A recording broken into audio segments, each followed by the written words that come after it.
makalimutang konsyerto ng Kaugnay at Sinagtala Band. Sayawan, awitan, kasiyahan at mas pinatatag na ugnayang magparamdam ng malasakit sa bawat pamilyang kaugnay. Mula dito sa Fort Magsaysay, naganap ang closing ceremony ng Infantry Orientation Training Class 03. Yung nagtataglay ng magandang idea kung paano pa natin yung nagtataglay ng magandang idea kung paano pa natin may ayos ang ating system. Sa panayam, ibinahagi ng ilang nagtapos ang kanilang mga karanasan. Ayon kay Private J.H. Lagikan, ang maipapayo ko lang sa mga susunod na class ay stay committed and sumunod lang sa mga utos ng mga team natin. At nagpapasalamat ako sa 7DTS at sa 7ID sa pagkandak ng ganitong klaseng training na makakatulong sa amin sa mga susunod na panahon. Dagdag ni 2nd Lieutenant Eliazar Luzon, President ng Steel Training Class 01-2025. Ang experience ko sa training is talagang sumawa kami sa rigid training, leadership. Talagang na-instill yung steel sa amin kasi yung S, strength, rigid training, yung physical talaga. Tapos sa mentally, sabi ni COM7. Tapos sa teamwork, nagkakaisa yung bawat squad, bawat platoon, kahit ang kumpanya. Tapos sa endurance, takbo dito, takbo doon. Excellence sa bawat ginagawa namin, sa bawat activities na ginagawa namin, nagpupurso kami ng excellence. Tapos sa leadership, kasi nga bawat isa sa amin na-instill sa utak na leader, bilang isang leader, lalo na sa mga second lieutenants na integrate sa mga grupo ng privates. Para naman kay Sergeant Emerson R. Blase, Infantry Philippine Army, facilitator ng training. The purpose or the objective ng training natin is to integrate the relationship between the newly commissioned officers and the young privates of the Philippine Army. Kung saan yung sinasabi nga namin ay STEAM, na one of the pioneer training na 7th Infantry Cavalry Division is the strength, teamwork, the endurance, excellence, and leadership. Lahat tayo dapat mag-excel sa ating mga ginagampalang tungkulin. So, pagpatuloy natin kung ano nang umpisa natin at yun nga, iangat pa natin hanggat sa kakayahan at hanggat sa abot na ating makakaya. Ang pagtatapos ay simbolo ng bagong simula para sa mga kawal na handang magsilbi sa bayan ng buong tapang at dedikasyon.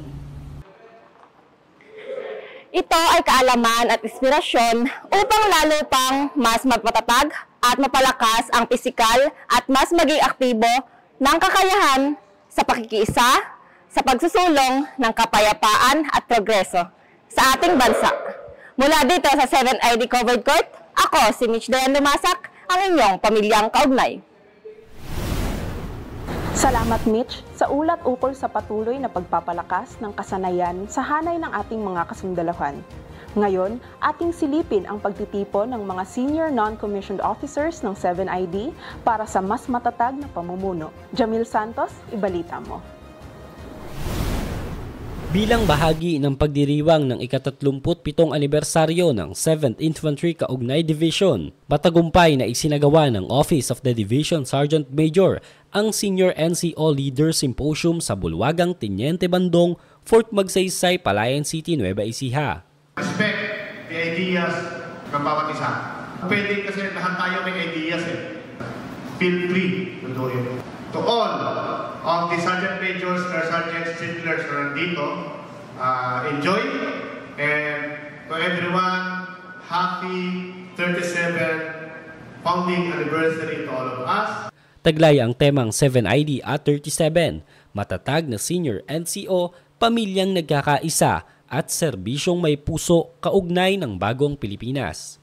Ang 2 araw na symposium na ito ay pagtitipon ng mga pangunahing senior non-commissioned officers mula sa iba't ibang unit ng 7ID sa Luzon, Visayas at Mindanao. I am Master Sergeant Roberto Picapulong, Ordnance Service Philippine Army, the Brigade Sergeant Major of the 702nd Infantry Defender Brigade under the leadership of Brigadier General Cesar A. Molina. Isang napakalaking karangalan para sa akin ang magkaroon ng ganitong activity na kung saan is napabilang ako rito para ma-enhance pa yung aking leadership skills na kung saan ay magagamit ko ito. Pinakamahalaga din yung tungkol sa mental health ng ating mga kasundaluhan. Bakit? Dapat ito ma-address natin dahil kung may nakikita tayo ng mga unusual na hindi ginagawa dati ng ating mga tropa, ay tayo ng mga sergeant majors, mga first sergeant, ay responsibility natin ito na kausapin sila para matutukan natin ang kanilang mental at physical na nararamdaman. Higit pa ito sa isang karaniwang pulong. Isa itong patunay sa mahalagang papel ng mga senior NCO sa pagbubuo ng matatag na pamilya sa loob ng hanay, pagpapatibay ng pagkakaisa at paglinang ng pundasyon ng pamumuno alinsunod sa adhikain ng 7ID na pamilya at malasakit. Sa mga in-establish sa atin ng mga traits, kung paano natin isasabuhay yung sinasabi natin pamilya at malasakit. Paano natin may ipapakita sa ating mga tao yung ating tunay na pagmamalasakit sa kanila. Ng mga senior NCO na mamuno ng may puso, integridad at pagkakaisa. Samantala, nagpasalamat naman si Master Sergeant Michael Alejandro, ang Battalion Sergeant Major ng 71st Infantry Battalion, sa gantong klaseng aktibidad at sa bumubuo nito. I am Master Sergeant Michael A. Alejandro, Infantry, Philippine Army, the Battalion Sergeant Major of the 71st Infantry Kaibigan Battalion. Isang napakalaking karangalan, mapabilang sa 7ID Senior NCO Council Forum na ginaganap taon-taon. Nagpapasalamat ako sa ating butihing Division Commander, Major General Joseph Norwin D. Pasamonte, Philippine Army, sa opportunity para maka-join sa activity na ito.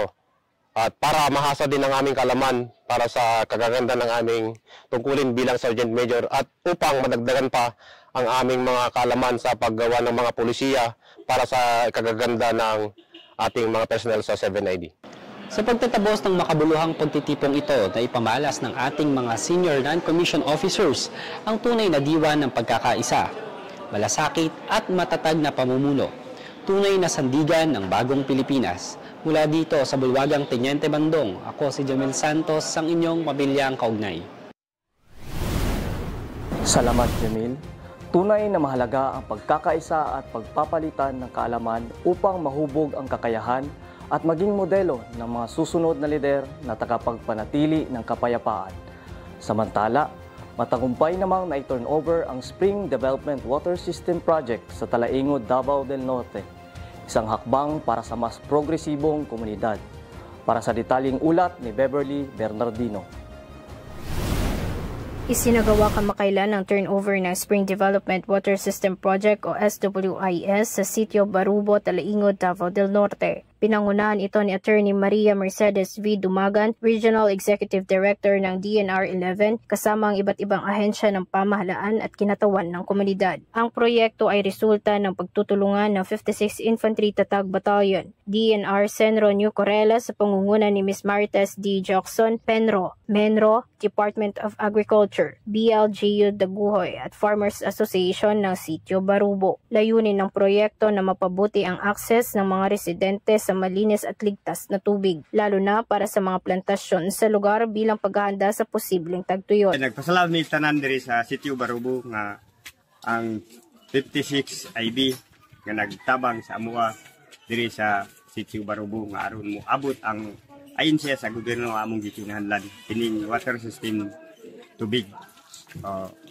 Sa ako lang nga ipasalamat sa uban sa mga Pindro, Sindro, Pagro, ug NCIP o DNR nga nitabang ug daghang salamat sa inyong tanan.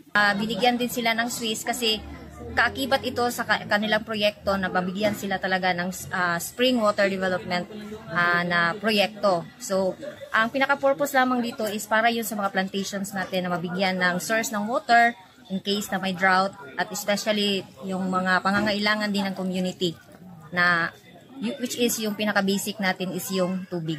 Ngayon, dahil sa Swiss or sa water impounding system, which is nandito sa likod ko ngayon, is makakapag-stock na sila ng water o ng tubig para hindi na nila kailangan pumunta sa malayo at kumuha ng tubig.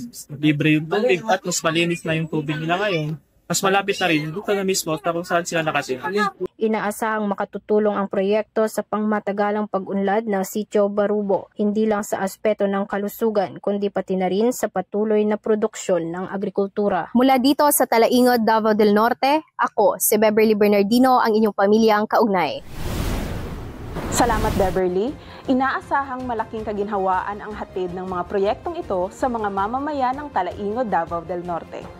Sa iba pang balita, umabot sa mahigit 2,269 na pamilya ang naapektuhan ng Bagyong Emong sa Nueva Ecija, ang tumanggap ng food packs at hygiene kits mula sa PSWDO, MSWDO at Victorious Battalion. Tanggapin ang ulat ni Aliyah Mercado. Ilang linggong makaraang manalasa ang Bagyong Emong sa iba't ibang bahagi ng Luzon, patuloy ang paghahatid ng pamahalaan at 84th Infantry Victorious Battalion Philippine Army ng tulong sa mga apektadong pamilya. Sa Nueva Ecija, umabot ng 2,269 na pamilya ang tumanggap ng food packs at hygiene kits. Sa tulong ito ng 84th IB, katuwang ang Provincial Social Welfare and Development Office at Municipal Social Welfare and Development Offices sa iba't ibang bayan sa probinsya. Kabilang sa mga benepisyaryo ng nasabing relief operation, ang 14 na barangay sa Cabiao, 13 barangay sa Saragosa, 16 na barangay sa Nampikwan, 51 pamilya mula sa Barangay Aquino sa Likab, at 77 pamilya mula sa Barangay Tandok sa Talugtog. Ayon sa ilang benepisyaryo, malaking tulong ang natanggap nilang pagkain at gamit, lalo na't marami sa kanila ang nawala ng hanap buhay at nananatiling walang kuryente o malinis na tubig. Nagpasalamat din ng mga opisyal ng lokal na pamahalaan at mga residente sa mabilis na tugon ng militar at mga kinaukulang ahensya. Tiniyak naman ni Lieutenant Colonel Romy P. Andres, Commanding Officer ng 84th IB, ang kahandaan ng unit na tumulong hindi lamang sa usapin ng seguridad, kundi maging sa mga gawaing makatao at pangkomunidad. Mula dito sa Nueva Ecija, ako si Aliyah J. Mercado, ang iyong pamilyang kaugnay. Salamat, Aliyah. Isang mahalagang papel ang ginampanan ng mga sundalo sa pagtugon sa pangangailangan sa panahon ng sakuna. Sa kaugnay na balita, nagpapatuloy rin ang humanitarian assistance ng AFP at ng pamahalaang panlalawigan ng ABRA sa mga pamilyang apektado ng kalamidad. Ang detalye ihahatid ni Art Carrasco. Naghatid ng food packs ang 24th Infantry Battalion, katuwang ang Philippine Air Force, Provincial Government of ABRA, SWD, PSWDO at PDRRNC sa mga barangay ng Malibkong at Lacob sa lalawigan ng ABRA. Naantala ang operasyon dahil sa masamang panahon, ngunit agad din itong pinagpatuloy upang maabot ang mga pamilyang apektado ng Bagyong Emong. Bukod sa relief operations, nagsagawa rin ng leaflet dropping ang Wildcat Battalion. Higit sa 1,000 leaflets ang inihulog sa mga barangay ng Mataragan, Paked, Dulaw, Bayabas, Ugnap, Wanaw, at Latay sa bayan ng Malibkong, at ang barangay Sapal naman sa bayan ng Lacob. Laman ng leaflets ang impormasyon ukol sa Enhanced Comprehensive Local Integration Program, ECLIP. Layunin nitong hikayatin ang mga natitirang miyembro ng Communist Terrorist Group na magbalik loob sa pamahalaan. Ang mga aktibidad na ito ay bahagi ng Whole of the Nation approach alinsunod sa Executive Order No. 70 ng pamahalaan. Sa tulong ng iba't ibang ahensya ng lokal na pamahalaan, patuloy ang pagtugon sa mga pangangailangan ng mga mamamayan at ang panawagan para sa kapayapaan at kaayusan sa ABRA. Mula dito sa lalawigan ng ABRA, ako si Art Carrasco Jr., ang inyong pamilyang kaugnay. Salamat, Art. Makakaasa po ang ating mga kababayan, lalo na ang mga naapektuhan ng kalamidad, sa patuloy na pag-agapay ng ating kasundaluhan at mga katuwang na ahensya ng pamahalaan. Ngayon, alamin natin ang tungkol sa proyektong binuo ng 48 IB sa Barangay Antikala bilang bahagi ng kanilang protection plan. Ang buong detalye ng balita, ihahatid ni Henry Gomez. Muling binuhay ng Mobile Community Support and Sustainment Team ng Bravo Company ng 48th Infantry Battalion Katuwang ang mga residente ng Purok 5 Dugyaman, Barangay Antikala, Butuan City, ang kulturang bayanihan ng mga Pilipino. Layunin ng aktibidad na palakasin ang ugnayan ng militar at komunidad at magtaguyod ng mga proyektong may agarang benepisyo sa mga residente. Bilang mahalagang bahagi ng nasabing inisyatibo, iminungkahi rin ang pagtatayo ng isang Quick Impact Project o QIP o proyektong agad na mararamdaman ang silbi na isang maayos at matibay na waiting shed para sa Purok 5.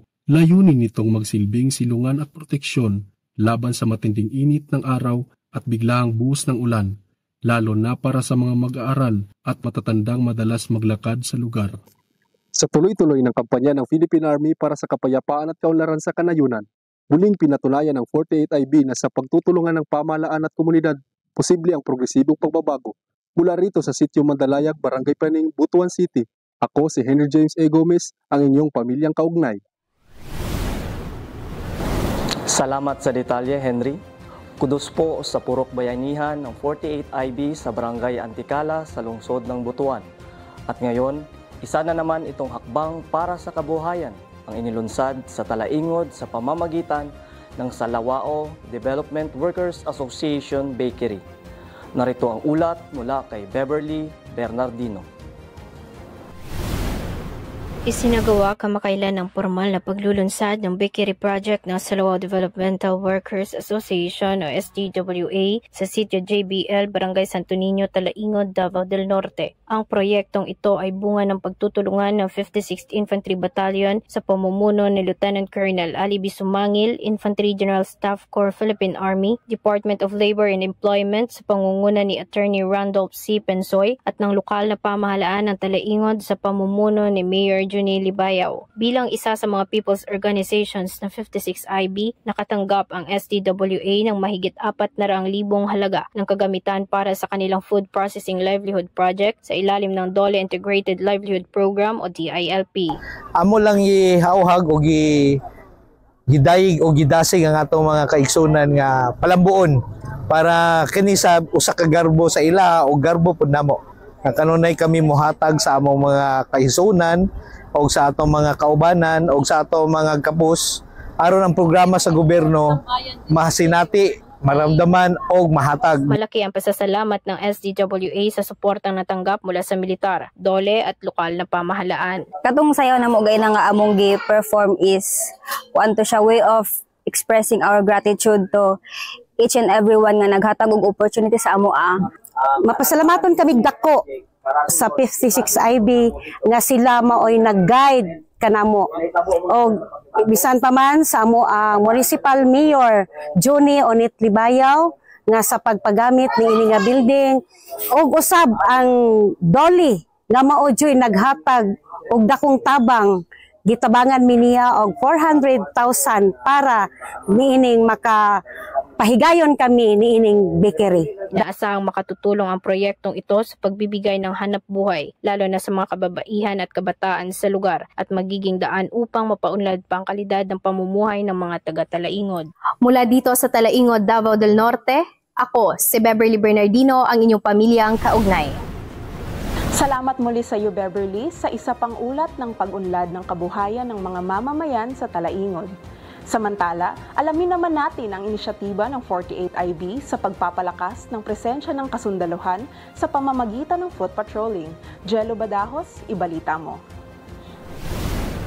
Sa gitna ng pagpapatuloy na hamon sa seguridad sa mga kanayunan, pinaigting ng 48th Infantry Guardians Battalion ang kanilang community presence operations upang ipadama ang tuloy-tuloy na presensya ng pamahalaan sa mga liblib na lugar. Isa sa mga pangunahing hakbang na sinagawang sunod-sunod na foot patrolling ng Mobile Community Support and Sustainment Team o MCCST sa mga piling sitio ng Butuan City, Sibagat at Bayugan City, mga lugar na matagal nang naapektuhan ng banta ng insurhensiya.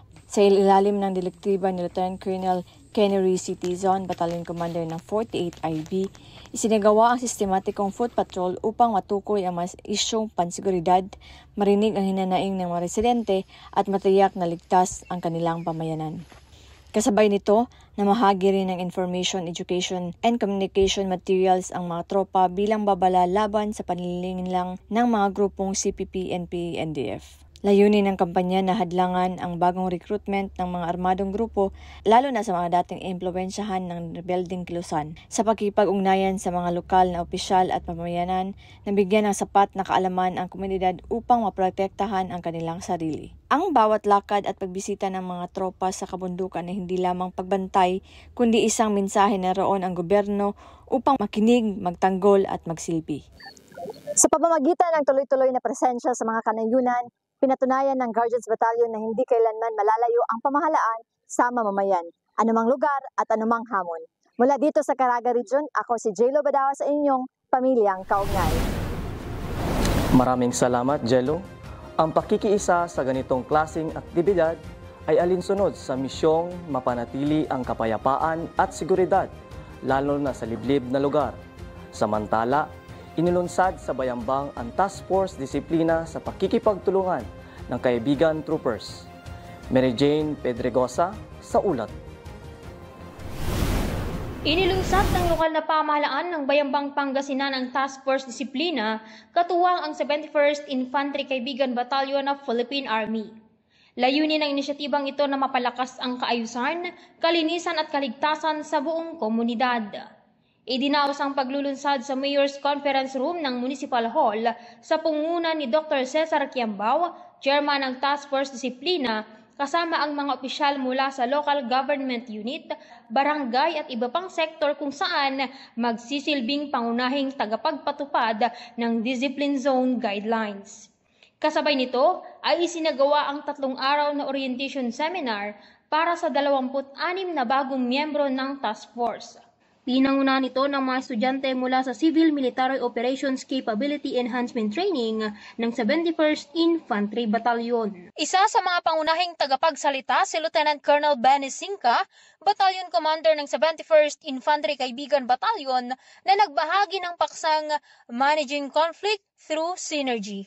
Tinalakay din ni First Lieutenant May Pearl Agustin, ang CMO officer ng 71st IB, ang kahalagahan ng courtesy and discipline. Habang si Corporal Mark Kenneth Chudoro naman ay nagsagawa ng training ukol sa signal communication, kabilang ang radio operations and maintenance. Binuo rin ng LGU Bayambang ang Discipline Advisory Council na magsisilbing tagapangasiwa sa pagpapatupad ng mga panuntunan at lokal na ordinansa. Sa pagtatapos ng programa, tiniyak ni Lieutenant Colonel Sinca na patuloy ang suporta ng 71st IB sa ganitong mga programa para sa mas ligtas at maayos na komunidad. Sa pamamagitan ng Task Force Disiplina, mas titibay ang ugnayan ng gobyerno at komunidad sa pagtataguyod ng kaayusan at tamang asal upang maging epektibong mamamayan sa lipunan. Mula dito sa probinsya ng Pangasinan, ako, si MJ Ortiza, ang inyong pamilyang kaugnay. Maraming salamat, Mary Jane, at maraming salamat sa inyong serbisyo, kaibigan troopers. Ngayon, alamin natin ang sitwasyon ng ating mga magsasaka sa Talaingod sa pamamagitan ng livelihood programs katuwang ang 56 IB. May ulat pa rin si Beverly Bernardino. Malaking tulong sa mga magsasaka ng Talaingod, Davao del Norte ang patuloy na suporta ng 56 Infantry Tatag Battalion. Katuwang nila ang Pungpong Farmers Association at Palisan Farmers Association sa pagpapaunlad ng kabuhayan sa mga liblib na lugar. Mula sa paglilinis ng taniman, pagtatanim, at pangangalaga ng pananim, aktibong nakikibahagi ang mga sundalo sa mga programa ng komunidad. Ang mga gawaing ito ay bahagi ng Mobile Community Sustainment Support Program o MCSSP, isang inisyatibo na naglalayong suportahan ang mga katutubong komunidad sa pagkakaroon ng maayos na hanap buhay at mapanatili ang kapayapaan sa rehiyon. Dahil sa Mobile Community Support and Sustainment Program ay nagagawa nating tulungan ang Pungpong at Palisan Farmers Association sa kanilang pamamaraan sa pagsasaka.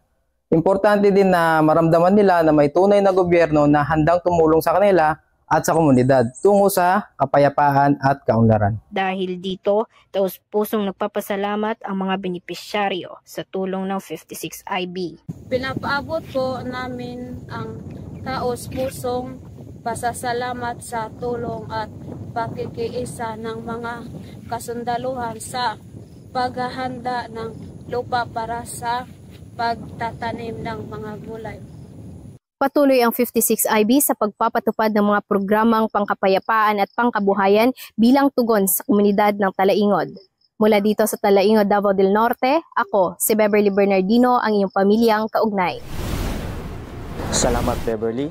At para sa ating susunod na balita, alamin natin ang pakikiisa ng ating mga kasundaluhan sa blood donation drive sa Sibagat, Agusan del Sur para sa kalusugan at serbisyong publiko. Joanna May Vallejo, ibalita mo. Isang makabuluhang adhikain ang isinakatuparan sa Barangay Poblasyon Covered Court, Sibagat, Agusan del Sur, kamakailan. Sa pangunguna ng Municipal Health Office ng Sibagat at Barangay Poblasyon, isinagawa ang Mobile Blood Donation Drive na naglalayong makalikom ng ligtas at sapat na supply ng dugo para sa mga pasyenteng nangangailangan. Kabilang sa mga nakiisa ang mga kasundaluhan mula sa 48 Infantry Guardians Battalion sa pamumuno ni Major Arthur Y. Garidan Jr., the Executive Officer ng batalyon. Ipinakita ng tropa ang kanilang suporta hindi lamang sa usaping seguridad, kundi maging sa mga programang pangkalusugan para sa mamamayan. Ang simpleng pagbibigay ng dugo ay nagiging simbolo ng malasakit, pagkakaisa at buhay na handang magsilbi sa kapwa. Ang matagumpay na blood donation drive ay patunay ng sama-samang pagkilos ng pamahalaan, barangay at militar para sa kapakanan ng bawat Pilipino. Sa tulong ng bayanihan, mas maraming buhay ang naisalba at mas maraming komunidad ang napagsisilbihan. Sa bawat patak ng dugong inialay, may bagong buhay na naililigtas. Mula rito sa Sibagat, Agusan del Sur, ako si Joanna May Vallejo, ang inyong pamilyang kaugnay. Maraming salamat, Joanna May. Isang napakahalagang hakbang ang pagbibigay ng dugo. Hindi lang ito serbisyo, kundi buhay na ibinabahagi. Samantala, nagsagawa rin ng pulong-pulong sa Butuan City at Sibagat upang labanan ang insurhensiya. Nagbabalita si Charlie Maygay. Bilang bahagi ng patuloy na kampanya laban sa insurhensiya at sa layuning maitaas ang kamalayan ng mamamayan ukol sa paninilang ng CPP-NP-NDF, matagumpay na nagsagawa ng magkasunod-sunod na pulong-pulong ang 48 Infantry Guardians Battalion sa dalawang lugar sa rehiyon. Una, isinagawa ang pulong-pulong sa Purok 5, Sitio Mandalayag, Barangay Pening, Butuan City, na pinangunahan ni Corporal Charlie N. Maygay sa ilalim ng pamumuno ni First Lieutenant Ralph Salvador Santiago, Company Commander ng Charlie Company. Katuwang ang Community Support and Sustainment Team o MCCST sa pamumuno ni Staff Sergeant Sangarius. Dinaluhan ito ng humigit kumulang 60 residente sa pangunguna ni Purok Chairman Gerbancio B. Mandag. Isa sa aming mandate ang mag-deploy ng mga MCCST team sa area. Isa na dito ang napili namin ang Sitio Sangay, Sitio Magdalayag ng Butuan City dahil isa ito sa mga prone na recruitment area ng mga makabilang grupo. Ang isa din na rason na nag-deploy kami sa area upang malaman namin ang mga problema at kung paano natin maibigay o ma-deliver yung mga serbisyo ng government sa kanila. Isa ito sa rason kaya't nagpa-conduct din kami ng pulong-pulong upang ipaalam sa mga tao ang mga programs and projects ng government na nababagay para sa kanila. Kasunod nito, nagtungo rin ang tropa ng 48 IB sa Sitio Sangay, Barangay Bugsukan, Butuan City, kung saan isinagawa ang isa pang pulong-pulong na may parehong layunin, ang pagbibigay kaalaman sa mamayan hinggil sa banta ng terorismo at pagsuporta sa gobyerno upang mapanatili ang kapayapaan. Dinuluhan din ito ng mga opisyal ng barangay at mga residente ng lugar na aktibong nakibahagi sa talakayan. Binigyan din ng kasundaluhan ang lagahan ng Whole of the Nation approach sa ilalim ng Executive Order No. 70 kung saan ang aktibong pakikilahok ng mamamayan ay mahalaga upang masugpo ang impluensya ng armadong grupo at maisulong ang tunay na kaunlaran sa kanayunan. Sa pagpapatuloy ng misyon, patuloy na naglilibot ang 48 IB sa mga liblib at sensitibong lugar sa rehiyon upang dalhin ang tama na papanahon at makabuluhang impormasyon para sa kapayapaan, katahimikan at kaligtasan ng bawat mamamayan. Mula dito sa Sitio Sangay, Barangay Bugsukan, Butuan City, ako si Charlie Maygay, ang inyong pamilyang kaugnay. Salamat Charlie. Salamat rin sa mga mamamayan ng Butuan at Sibagat sa kanilang pakikiisa sa kampanyang labanan ang insurhensiya. Sa ating susunod na balita, isang kampanya tungkol sa West Philippine Sea ang isinagawa ng mga CMO trainees sa Aurora. Gerald Carolino sa ulat. Pinangunahan ng mga CMO trainees mula sa Civil Military Operation Competency Enhancement Training o CMOSET ang isang kampanyang pangkaalaman hinggil sa isyu ng West Philippine Sea sa Rosauro R. Tangson Senior National High School, Barangay San Isidro, San Luis, Aurora, Kamakailan. Ipinadala ni Lieutenant Colonel Aris A. Quinto, Infantry GEC Philippine Army Battalion Commander ng 91st Infantry Sinagtala Battalion, si 2nd Lieutenant Ama M. Atenin, Platoon Leader ng Alpha Company, 91st Infantry Sinagtala Battalion, Philippine Army. Mahigit 100 mag-aaral mula sa junior at senior high school ang lumahok sa sesyon, kung saan tinalakay ang kahalaga ng West Philippine Sea, mga karapatang pang-teritoryo ng Pilipinas, at ang papel ng mga bawat mamayan sa pagtataguyod ng pambansang interes. Ako po si Debrel Merciales, grade 11 ABM student. Ang kahalagahan po para sa akin ng pagtuturo ng mga sundalo na sa ating karapatan sa West Philippine Sea ay upang malaman din po namin bilang isang kabataan ang karapatan natin sa ating karagatan. At upang maging aware na din po kami sa nangyayari sa ating lipunan ngayon.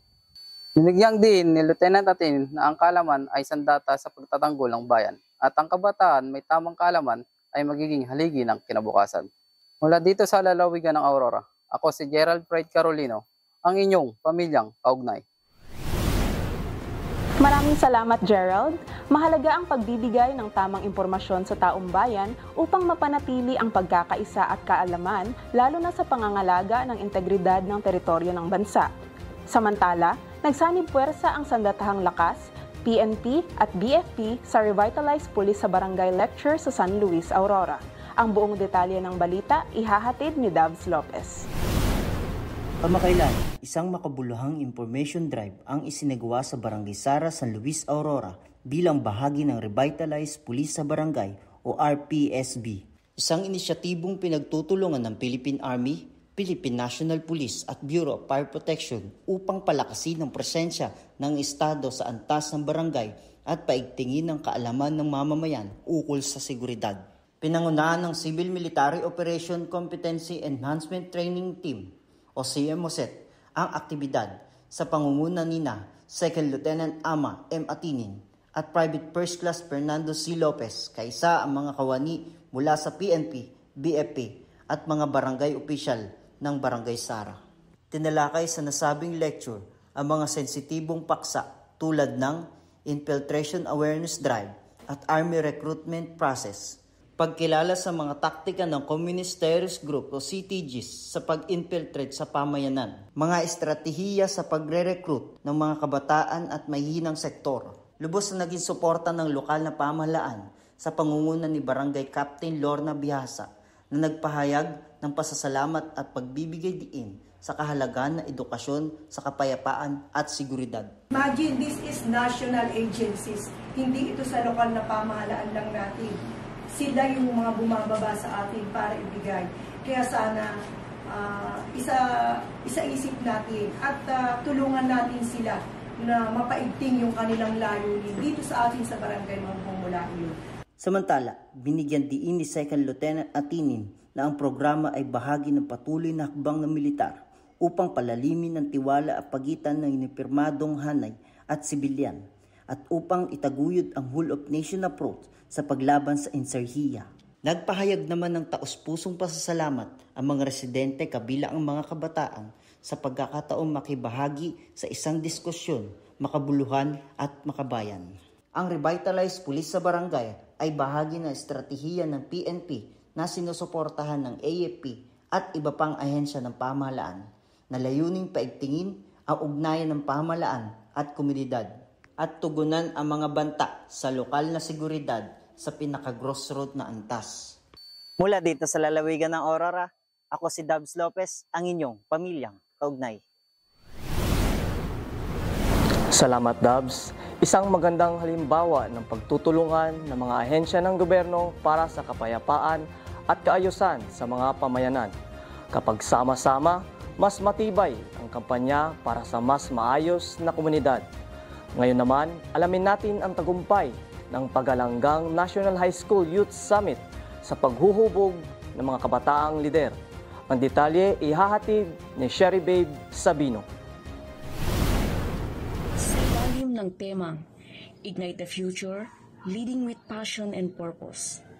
Matagumpay na nagtapos ang 60 piling mag-aaral ng Pagalanggang National High School, Barangay Pagalanggang, Dinalupihan, Bataan, matapos ang 3 araw na Youth Leadership Summit kamakailan. Ang makabuluhang pagtatapos ay ginanap sa mismong komunidad ng Pagalanggang na dinaluhan ng mga guro, lokal na opisyal at kinatawan mula sa militar.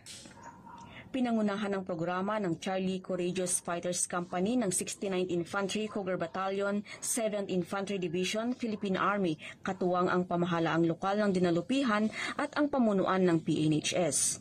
Layunin ng summit na hubugin ang kabataan sa mga pangunahing pagpapahalaga ng disiplina, pananagutan at serbisyo sa bayan bilang paghahanda sa kanilang papel bilang mga leader ng kinabukasan.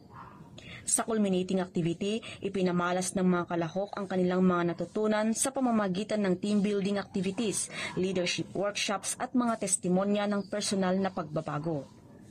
Samantala, ibinahagi ng isang estudyante ang kanyang natutunan. This experience, unforgettable and so much memories po ang nabuild ko ng bawat isa sa amin. Dito po namin napagtanto na kahit hindi po namin masyado kilala ang bawat isa, nagkaroon po kami ng pagkakataon na maunawaan ng bawat isa, malaman ng kalakasan at kahinaan, at matutunan na isurpass yung limits ng bawat isa. Ibinahagi rin ng mga guro at lokal na opisyal ang kanilang pasasalamat sa Philippine Army para sa kanilang aktibong pakikibahagi sa pagpapaunlad ng kabataang Pilipino. Ayon sa kanila, ang aktibidad ay isang halimbawa ng matibay na pagtutulungan ng sektor militar at edukasyon para sa kabutihan ng bayan. Ang aktibidad na ito ay pagpapakita ng bagong yugto sa buhay ng bawat kalahok bilang leader na may puso, disiplina at layunin. Mula dito sa Dinalupihan, Bataan, ako si Sherry Bibien, ang inyong pamilyang kaugnay. Maraming salamat, Sherry Babe.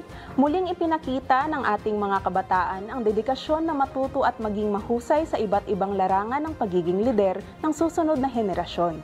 Samantala, hatid naman ng 3rd Mechanized Battalion at Tarlac Medical Society ang serbisyong medikal para sa mga indigenous people sa Capas, Tarlac.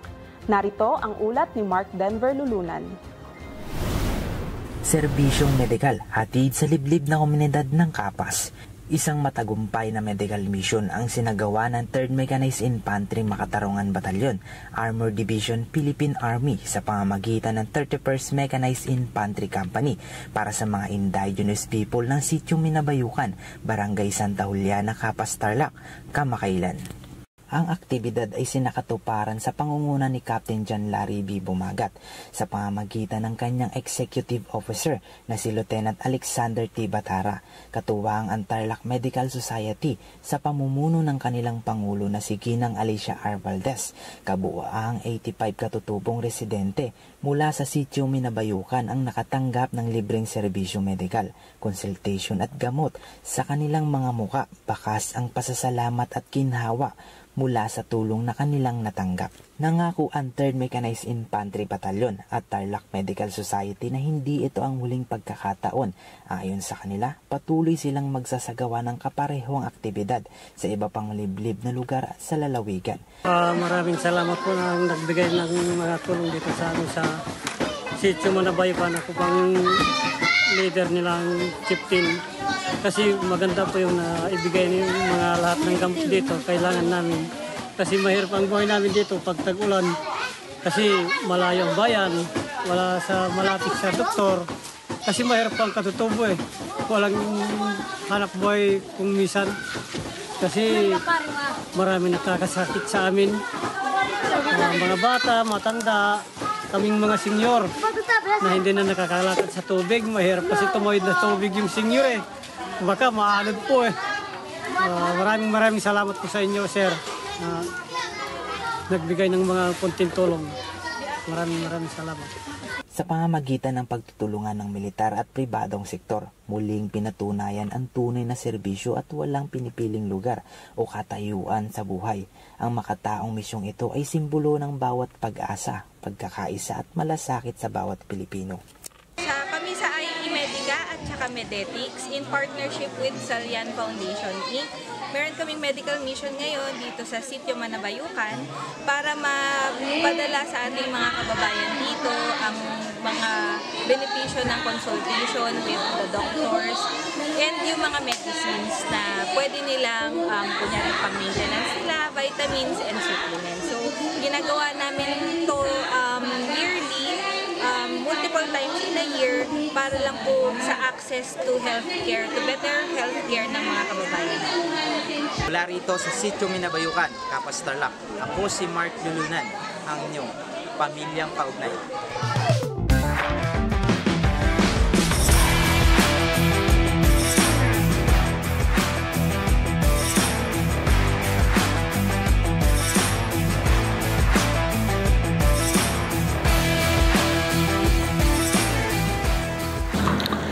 Magandang tanghali, pamilyang kaugnay. Isang kwento na naman ang magbibigay kulay at inspirasyon sa ating serbisyo at pagkakaisa. Sa likod ng bawat takbang at saludo, may mga kwentong hindi agad nakikita, mga kwentong may puso, sipag, at di matatawarang dedikasyon. Mula sa Binmalay, Pangasinan, isang kadeteng nagpamalas na ang pagiging ROTC ay higit pa sa utos at marcha. Ito ay tungkol sa pamumuno, talento, at malasakit. Kaya sa ating segment na Anong Kwentong ROTC Mo, kilalanin natin ang isang kadeteng hindi lang sumusunod, kundi nangunguna, nagpapasigla, at nagbibigay inspirasyon sa marami. Isang tunay na PSU pride na kahit sandalhin ng tadhana, dala-dala ang disiplina, husay, at sigla. Hindi lang ganda, may talino at paninindigan din. Tara, panoorin natin ang kanyang kwento. Ang kwentong ROTC ko ay hindi lang kwento ng pagiging isang kadete. Ito rin ay kwento ng isang anak na pinalakas ng kanyang pamilya. At sa bawat hakbang na aking tatahakin, bilang isang reservist, bilang isang mamamayan, dala-dala ko ang lahat ng aral at pagmamahal na ibinahagi ninyo. Para sa inyo ito,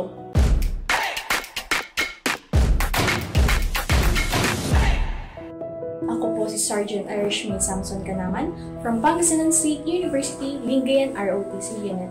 21 years old, mula sa Poblasyon, Labrador, Pangasinan. Isang proud na criminology student sa Pangasinan State University, Binmalay Campus. Ako rin ay ang kasalukuyang lumigas na Bayan Labrador at naging kinatawan ng aming universidad sa Miss PSU. Pero higit pa dyan, ako rin po ay isang proud na ROTC cadet. Ang aking kwento ay nagsimula sa isang pamilyang hindi perfecto. Ako ay lumaki sa isang broken family pero pinalad ako magkaroon ng isang stepfather na buong puso kaming tinanggap at tinuring na kanyang pamilya. Siya ang naging katuwang ng aking ina na isang dating OFW na nagtaguyod sa amin. Dalawa lang kaming magkapatid at bilang panganay, maaga akong natutong maging responsable, matatag at mas maunawain sa lahat ng hamon ng buhay. Anak, kahit hindi kami laging naroroon sa bawat pagsasanay, tandaan mong narito kami, sumusuporta, nagdarasal at buong pusong proud sa iyo. Mabuhay kayo, mga kadete! Ituloy ninyo ang pagiging inspirasyon sa kapwa kabataan. At higit sa lahat, huwag niyong kalilimutan na ang tunay na lakas nanggagaling sa puso. Ako ay nagtapos ng senior high school sa LNHS kung saan unang nahubog ang aking interes sa larangan ng serbisyong publiko, hustisya at disiplina. Doon ko rin naranasan ang unang hakbang ng leadership at community involvement na nagtulak sa akin na piliin ng kursong may layuning tumulong at magtaguyod ng kaayusan. Kasalukuyan akong 3rd year Bachelor of Science in Criminology student sa Pangasinan State University, Binmalay Campus. At bilang isang criminology student, alam kong hindi sapat ang kaalaman sa teorya lamang. Kailangan din ng aktual na pagsasanay at disiplina, kaya't pinili ko ang ROTC bilang NSTP component ko. Naniniwala ako ang ROTC ay malapit sa puso ng propesyon na nais kong tahakin at malaking bahagi ito ng aking personal at profesional na pag-unlad. Sa totoo lang, hindi ko agad naintindihan ang ROTC. Sa una, akala ko puro hirap, pagod, utos, at sa init ng araw. Pero habang tumatagal, unti-unti kong nauunawaan na ito pala ang magbububog sa akin para maging mas matatag at disiplinadong tao. Ang ROTC ay hindi ko masasabing mahirap o madali. Dahil kapag mahal mo ang ginagawa mo, walang mahirap. Ako ay sumali dahil sa impluwensya ng aking kaibigan. Pero sa bandang huli, ako na lang ang nagpatuloy. Dahil nakita ko ang tunay na halaga at minahal ko ang pagiging isang kadete. Dahil sa ROTC, unti-unti akong nahubog bilang isang mas matatag na individual. Naging mas matapang ako sa pagharap sa hamon sa buhay. Mas disiplinado sa bawat kilos at desisyon at mas determinado sa pagtupad ng aking mga layunin. Sa aking active participation, nakatanggap ako ng iba't ibang certificates bilang pagkilala sa aking dedikasyon at pagsisikap bilang isang kadete. Isa na rin dito ang pagiging bahagi ng ROTC Summer Camp Training, isang karanasang hindi ko malilimutan. Dito ko rin mas lalong nasubukan ng aking pisikal at mental na kakayahan at mas lumalim ang pagmamahal ko sa pagiging bahagi ng ROTC. Higit pa sa mga karangalan or parangal na aking natanggap, natutunan kong pahalagahan ng sarili kong kakayahan at buong puso kong niyakap ang karangalan maging isang reservist para sa bayan. Sa mga kapwa ko kabataan, huwag kayong matakot subukan ng ROTC. Oo, may hirap, pero kapalit ito ay karansan o karangalan na magtatagal sa buong buhay ninyo. Ang ROTC ay hindi lang para sa matitikas. Ito ay para sa lahat ng may puso para sa bayan. Ako si Sergeant Irish May Samson Canaman, isang babae, isang leader, isang kadete, isang reservist, at ito ang kwento ko. Sa bawat takbang at saludo, dala niya ang dangal ng uniforme at ang puso ng isang tunay na lider. Mula sa simpleng kadete, siya ngayon ay simbolo ng sigasig, talino at inspirasyon. Ito ang kwento ng isang ROTC cadet na hindi lang sumusunod, kundi nagsisilbing liwanag para sa iba. Muli, ako si Staff Sergeant Nino C. Salbalyon. Mga kaugnay, kita-kits ulit tayo sa susunod na Biyernes, dito lang sa Anong Kwentong ROTC Mo?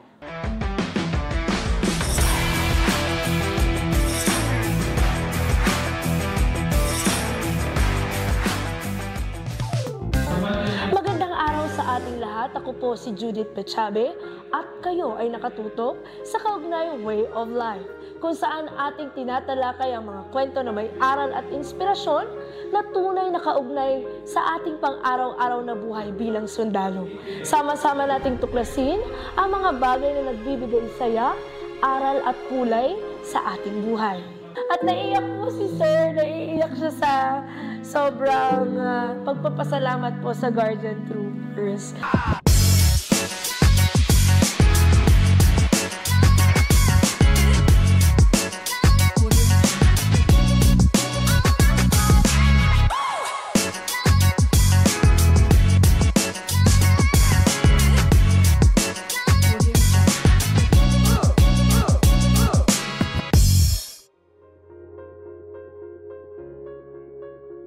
Magandang araw sa ating lahat, pamilyang kaugnay.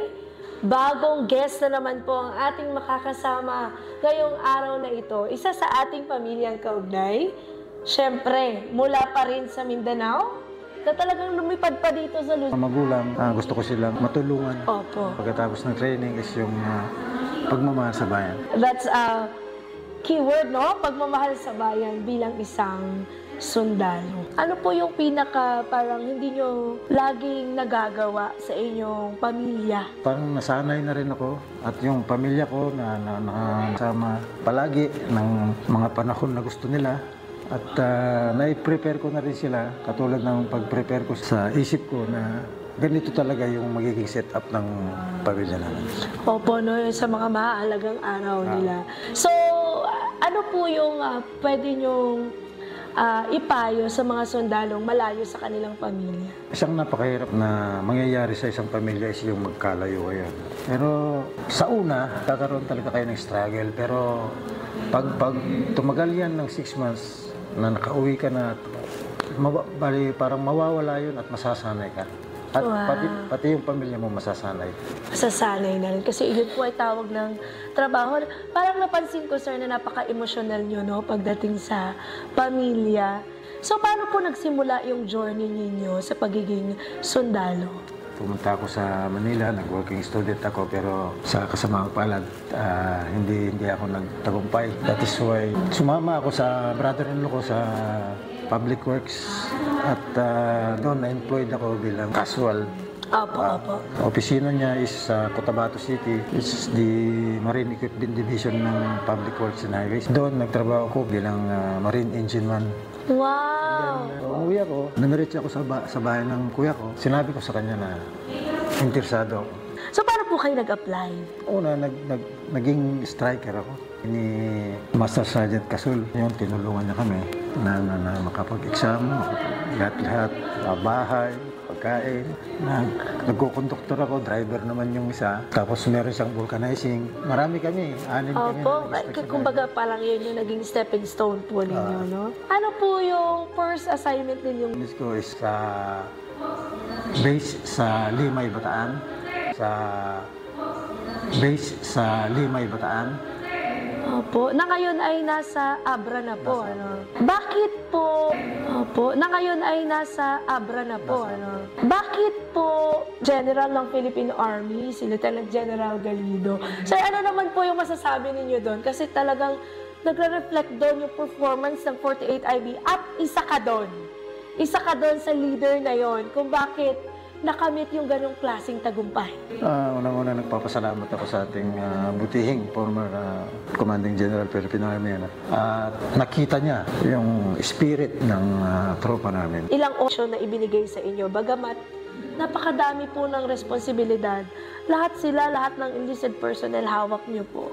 Ano po yung pinagpapasalamat niyo doon? Una, yung unit na iyan is may disiplina yung mga tao. Madali silang makinig. Tapos sinasabi ko, hindi mo na kailangan ng high pitch na boses para lang makuha mo yung attention nila. Ano sa tingin niyo po ang inyong personal na lakas o husay na nais niyo pong ibahagi sa inyong mga katropa? Siguro yung flexibility po na makipag-communicate mula sa private hanggang dun sa pinaka-senior. Wow! So, chain of command lagi, sir. So, ano po yung nakikita ninyong dahilan para mas lalo pang mag-strive hard yung tropa natin? Ang naging tagumpay ng unit is yung disiplina talaga ng tropa. Kasi kung yung tropa is low moral yan na during combat operation, mawawala siya sa focus. Opo. Instead na ipursige pa nila yung mga ibang. Nabi 48IB, ganito dapat ako, ganito dapat yung performance. Kung bibigyan po ninyo sila ng payo, ano po yun? Wala pa akong nakita mga alis na sila sa serbisyo na mayaman yung napangasawa niya kasi. Pero last time na nakita kami doon sa Manila, sa Taguig, umiiyak siya sa akin. Nagsisisi. Nagsisisi siya. Bilang na bilang sa kamay natin yung taong nagsabi na hindi ako nagsisisi kasi umalis ako ng Philippine Army. So ngayon, dahil tapos na ang ating mga narinig na kwento, no? Grabe sir, ang daming wisdom, ang daming experiences. Napaiyak pa natin si sir sa segment na ito dahil sa kanyang pasasalamat at tuwa, no? Sa kanyang mga katropa sa 48IB sa pag-abot ng tagumpay. Congratulations sir sa lahat ng 48IB. At dahil dyan, magpa-fast talk tayo. Paano nga ba magalit ang Sergeant Major ng 48IB? Hindi na ako nagsasalita. And then until makuha ko na yung momentum na kaya ko nang kontrolin yung sarili ko. Saludo ka sa taong mataas yung pagpapahalaga sa pamilya. Walit ang iiwanan mo sa lahat ng pamilyang kaugnay. Disiplina. Disiplina?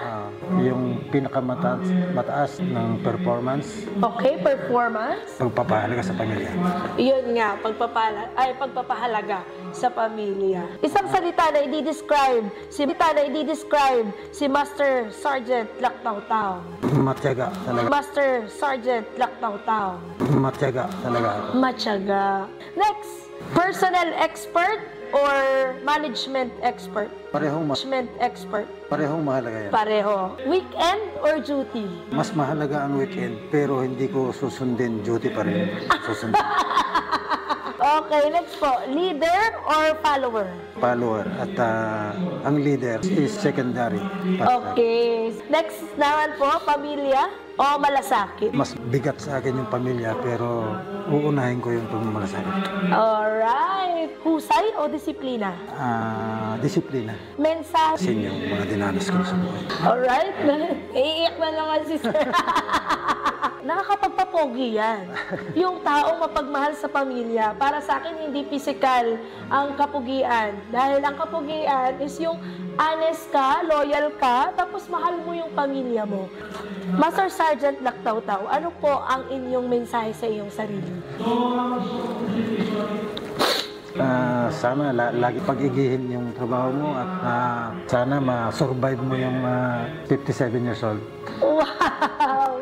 Ayan, ngayon pa lang sir, kinukongrats ka namin dahil nakikita po namin yung inyong kaugnay way of life.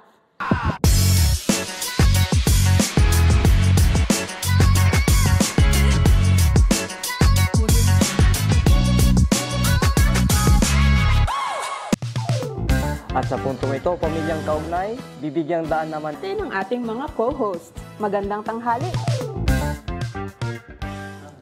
Magandang ang bago nating CGPA, si Lieutenant General Nafarrete. Hi, sir.